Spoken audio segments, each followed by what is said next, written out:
I'm going to pull off the back tires today and get the rear brakes done. The fronts are done. We just are waiting on this one brake line.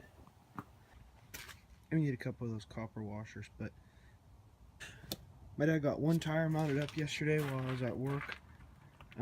It's not really aired up, it's just mounted, so it just has enough air in it to hold it on there, but it's not aired up all the way. So we're going to try to find a way to safely air it up. And while I'm working on the rear brakes, he'll be mounting up the other tires. I don't know if I really showed how poor a shape these tires are in, but they're all weather cracked, and none of them were holding any sort of pressure when we picked the truck up. So the split rims themselves actually look to be in pretty decent shape. We did clean up all the rust and paint these up just so that, you know, they weren't super bad, but we want to keep them old looking on the outside.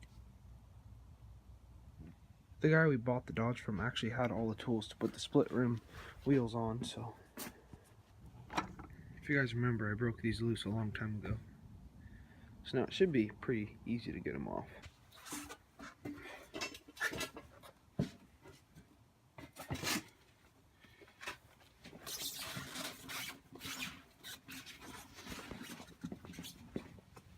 This one ring here looks like somebody drove it on a flat.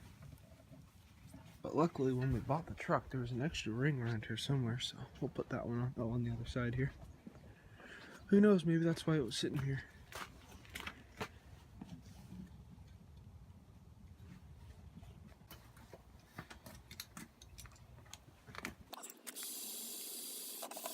Here I found is very key to getting this liner in, because it's a bitch. So I'm going to put this on.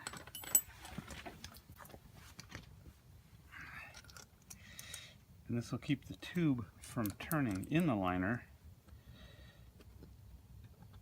and then having to redo it. This has to come off though when we put it in. Now the fun begins. This is fun and not.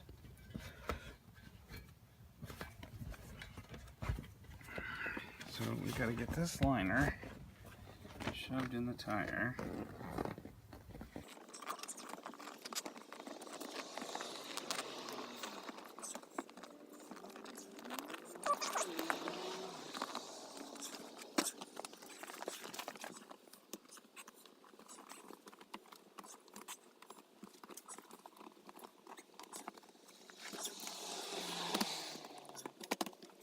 At the end here, it's going to get a crinkle in the tube liner, which is a pain to get that crinkle out. Right there, see that crinkle is starting?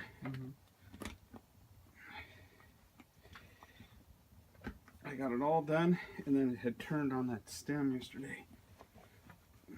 We had to redo it. Got to pull the whole thing out and start all over.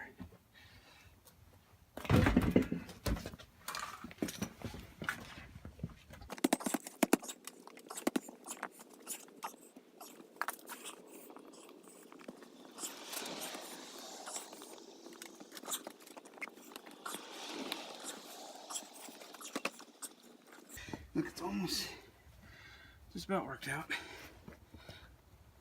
There we go, look at that. Right. Alright, now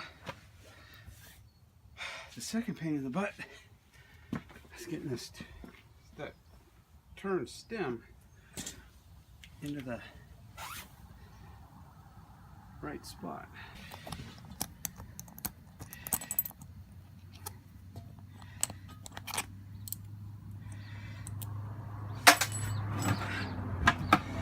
Now we gotta bend this, the tube, not the stem.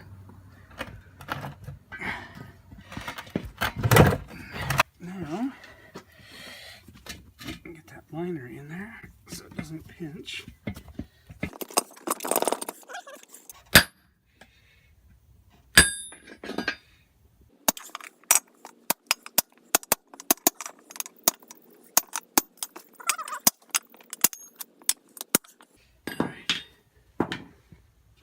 Where did I put the ring? It's right behind that wood.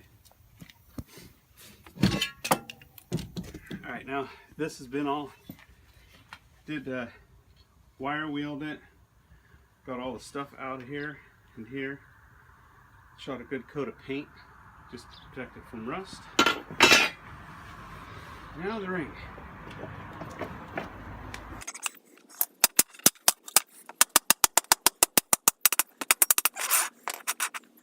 So 10 pounds, it's not much air.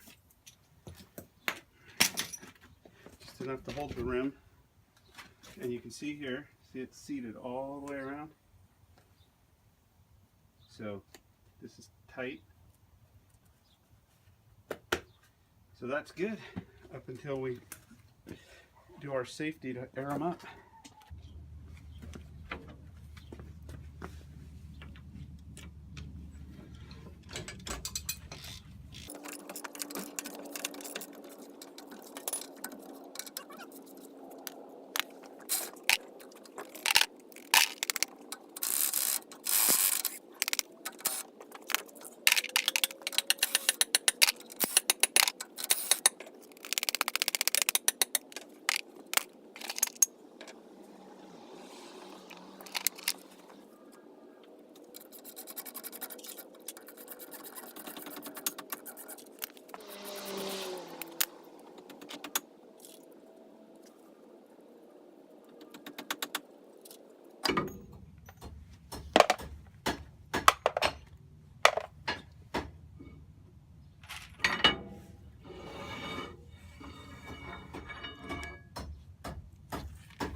Got the axle shaft out, and I was able to use the same bolts I used for the front on the rear.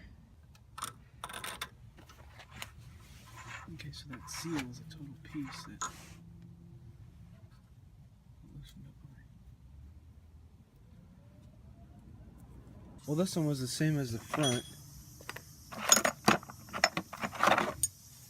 First you got to take this off, then this is the lock ring, and then there's this nut behind it which you can drive off with that.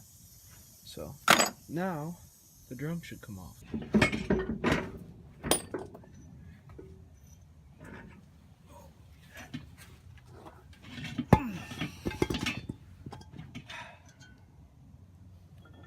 Heavy. Alright, I got the drum off. We're going to replace that seal. We need to order the seal that we didn't get and repack the wheel bearings. Well, I called around, and as expected, nobody has that oil seal. So we're just going to put it all back together and replace that after. So I popped the snap ring out, and we got new seals for these, and then we'll clean up the bearings and pack it full of grease, put it back on. Got the wheel bearings cleaned up, so now I'm gonna pack them with grease and clean out the inside of the drum, pack that with grease, and then we just gotta put the wheel cylinder on. We're good to go. Well, wheel bearings are all packed with grease. Replace that wheel cylinder, and now I'm gonna throw the drum back on, and then we have to order the seal that goes here from Vintage Power Wagon. Well, I was able to get the drum all back together, wheel bearings packed, but I ran out of grease, and we're also waiting on that one seal, which we're going to order from Vintage Power Wagons. And it is starting to rain, so I was hoping to get a little bit more done, but it's starting to rain and snow, so probably take a short break. Also, my dad is running my wheels and tires from the Comanche on his Wrangler, so I bent one of the wheels, so yesterday I mounted up a new one. It's starting to snow. Yeah, I'd start getting this stuff cleaned up. Hey, you want to bring that? Yeah. Alright, well, we got this side as back together as we can. 3 tires are mounted.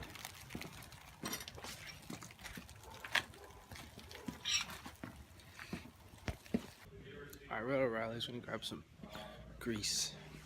Well, we got the other drum off of it, so gonna start on that. We went to O'Reilly's and got some more grease. This one was leaking pretty bad, so we definitely need that seal. Gonna order that. Well, when we pulled this side apart, we noticed that a lot more threads were showing than the other side. And when we actually pulled this off, the wheel bearing wasn't seated down all the way. The race wasn't, so I think that was the problem. Now why?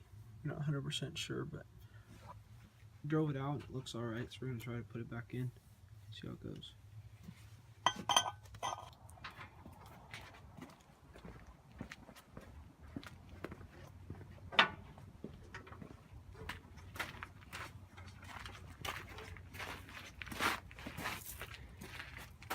We got a new tire on all 4 corners. We got 2 more to do, but not too bad. We're waiting on those seals, and then we'll put the shafts back in. We're also going to order that special socket for these nuts because this one's really tight. Got the other ones on there, but those would be nice to have in the future. So, yep. It's only another $50.